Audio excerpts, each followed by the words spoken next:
$26.5 billion. That is exactly how much SK Hynix just pulled in with their historic NASDAQ debut. Welcome to The Explainer. Today, we're cutting through the breathless headlines to figure out the actual mechanics of this monster listing, their absolute stranglehold on the AI memory market, and yeah, the completely wild market whiplash that came right after this record-breaking capital injection. All right, here's our game plan for today. We'll kick things off with the sheer scale of this record-breaking debut, then dive into how they're basically fueling the whole AI boom. After that, we'll check out the competition, dissect that insane post-IPO pop and crash, and finally, look at what comes next. Section 1. A record-breaking debut. So $26.5 billion. It's a staggering number, right? This officially makes it the largest ever U.S. share sale by a foreign company, period. I mean, think about the scale of that for a second. A foreign player swooping in and commanding that much American capital in a single go, it's a massive shockwave that literally reshaped Wall Street overnight. To really put this into perspective, just look at where this sits in financial history. By raising that $26.5 billion, SK Hynix totally eclipsed Alibaba's legendary $25 billion record from way back in 2014. And sitting right up there next to SpaceX's massive float, it basically cements 2026 as an absolute landmark year for U.S. capital markets. Okay, so how did the nuts and bolts of this deal actually work?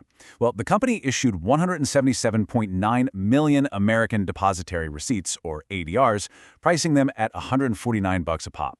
And since 10 of these ADRs equal one common share, this setup finally gave U.S. investors direct dollar-denominated access to the stock. Previously, you had to deal with Korean market hours, clunky currency conversions, limited liquidity, the whole nine yards. By listing on the NASDAQ and moving from their temporary ticker SKHYV over to their permanent home at SKH, they completely removed all that friction. Plus, they somehow managed to price this at a 3% premium to their closing price in Seoul, which you almost never see with a foreign listing. Now you might be wondering, how on earth did they command that kind of premium? Two words: institutional FOMO. The initial estimate for the deal was around $14 billion, but underwriters ended up seeing orders just flood in from over 500 accounts, driving final demand to an insane $200 billion. The thing was roughly 7 times oversubscribed. Basically, you had massive institutional buyers desperate for a piece of the AI memory supply chain.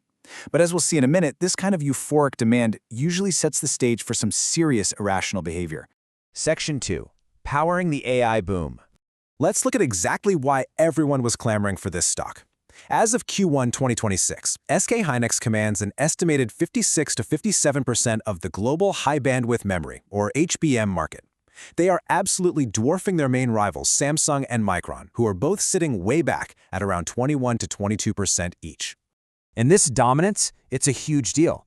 HBM chips are literally the engine of the AI revolution. You simply cannot run advanced AI accelerators from NVIDIA or AMD without them. Fact is, SK Hynix just locked in a long-term supply deal with NVIDIA that could hit a mind-blowing $500 billion by 2027.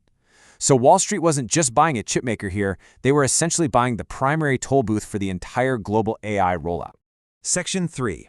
The competitive memory landscape.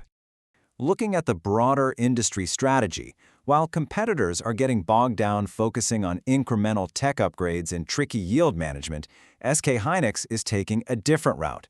They're aggressively ramping up raw production capacity to just outmuscle Samsung and Micron. They're deliberately widening this readiness gap to make absolutely sure nobody catches up before the shift to next-gen HBM4 architectures begins. But there's another massive strategic play happening here beyond just funding new fabs, erasing the infamous Korea discount. Historically, Korean memory companies trade at much lower valuation multiples compared to U.S. peers like Micron. By dual listing in New York, the explicit goal was to trigger a valuation re-rating. Basically, they want their stock price to finally align with the big American heavyweights. Section 4. The pop and the crash. All right, so this is where things get a bit crazy. The post-debut market whiplash was completely brutal.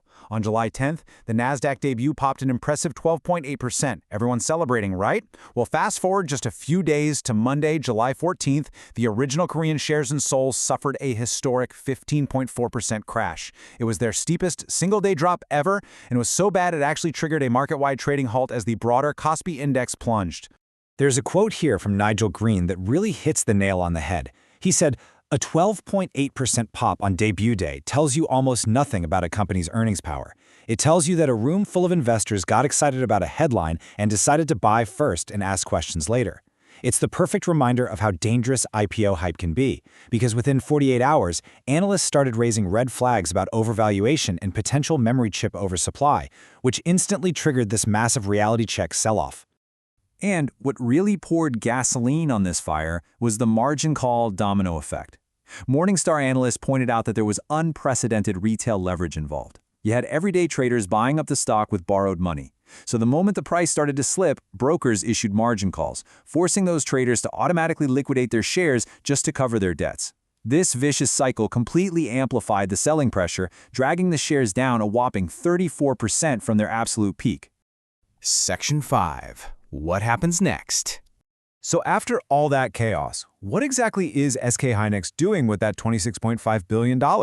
Well, they're pouring it directly back into domestic production.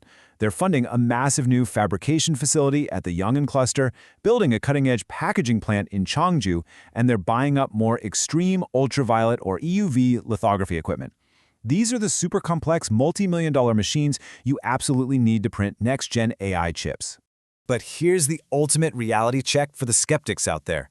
Despite the wild stock price roller coaster, the core underlying business is just booming. Looking at forecasts for their upcoming Q2 earnings, we're expecting massive price rallies. Standard DRAM prices are projected to jump 30%, and NAND memory is expected to soar nearly 49%. The foundational demand for their hardware clearly isn't slowing down anytime soon. And here's a genuinely fascinating side effect. This huge Wall Street debut actually worked as a macroeconomic stabilizer for South Korea. When SK Hynix started repatriating portions of that $26.5 billion back home, it created a massive currency pipeline.